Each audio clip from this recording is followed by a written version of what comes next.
Olá, bem-vindos à nossa conversa de hoje.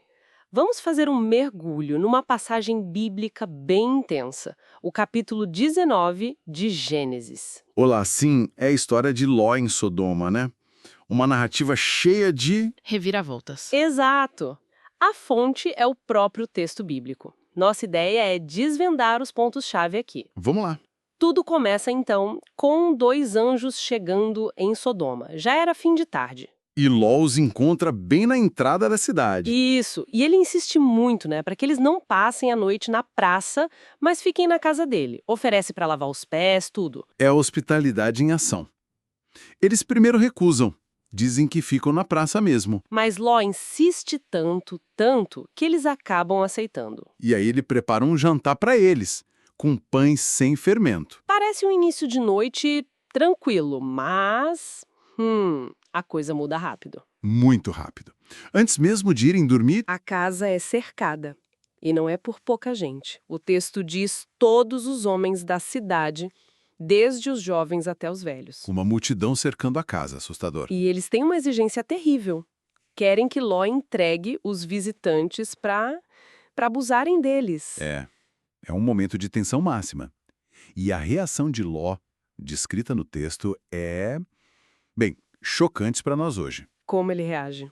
Ele sai da casa, fecha a porta atrás de si e implora para que não cometam essa maldade, esse crime. E ele faz uma oferta inacreditável. Sim, ele oferece as próprias filhas, virgens, em troca. Diz algo como, façam com elas o que quiserem, mas não toquem nestes homens, pois são meus hóspedes. Nossa, isso mostra o peso que a hospitalidade tinha, né? Mas ao custo de... Exatamente. Uma tensão brutal entre proteger os hóspedes e, bom, a segurança das próprias filhas. Uma escolha terrível sob qualquer ponto de vista. E a multidão aceita? Imagino que não. De jeito nenhum. Pelo contrário. Ficam furiosos com Ló. Dizem, sai da frente. O chamam de estrangeiro metido a juiz. Ameaçam fazer coisa pior com ele do que com os visitantes. A situação escala muito rápido. Eles começam a forçar a porta tentando arrombar. É aí que vem a intervenção divina. Isso. Os anjos agem. Puxam Ló de volta para dentro da casa, rápido, E fecham a porta. e mais, cegam todos os homens que estavam do lado de fora. Eles ficam tentando achar a porta, mas não conseguem mais. Uau, Uma demonstração de poder bem clara. sem dúvida. E aí, dentro da casa, vem a ordem direta dos anjos para Ló, Que ordem. para tirar todo mundo da família dali. Parentes, genros, filhos, filhas, quem quer que ele tivesse na cidade, porque Deus ia destruir Sodoma. Destruir por quê? Pelas acusações que chegaram até Deus contra o povo da cidade, o clamor era muito grande. Entendi.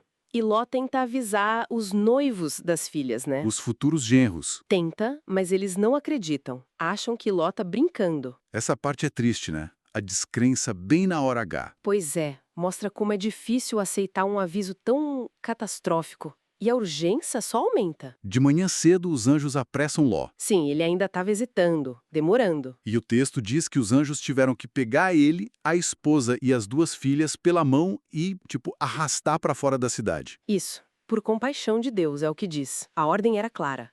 Corra, salve sua vida. Não olhe para trás. Nem pare em lugar nenhum do vale. Fuja para as montanhas. Senão você vai morrer. Uma instrução bem direta. Mas Ló, Ló ainda negocia. É impressionante. No meio do caos, ele pede para não ir para as montanhas. ele diz que tem medo de não conseguir chegar, que alguma desgraça o alcance antes. E pede para ir para uma cidadezinha ali perto. Zoar, né? Ele diz, é tão pequena, deixa eu ir para lá. E o anjo, surpreendentemente, concorda. Diz que vai atender o pedido e não vai destruir aquela cidadezinha. Essa negociação no limite é curiosa. Revela muito do medo humano, né? Mesmo com a ordem divina. E a permissão do anjo também é interessante. Assim que Ló chega em Zoar, o sol está nascendo e... E a destruição começa. Deus faz chover fogo e enxofre do céu sobre Sodoma e Gomorra. O texto descreve uma destruição total. Cidades, vale, todos os moradores, até a vegetação. tudo aniquilado. E no meio dessa fuga, acontece a tragédia pessoal que ficou famosa. A mulher de Ló. Exato. Apesar da ordem explícita, ela olha para trás. E o que acontece? Vira uma estátua de sal. Uma imagem muito forte da consequência da desobediência, segundo a narrativa. O texto também menciona Abraão vendo a fumaça de longe, né? E que Deus poupou Ló por causa de Abraão. Sim, há essa conexão. Deus se lembrou de Abraão e tirou Ló do meio da catástrofe. Depois disso tudo, Ló sai de Zoar. Ele fica com medo de ficar lá. Parece que sim.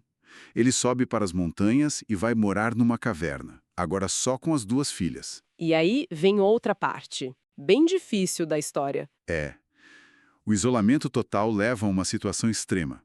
As filhas percebem que o pai está envelhecendo e não há outros homens por ali. Elas ficam preocupadas em não ter descendentes, em a linhagem acabar. Exato.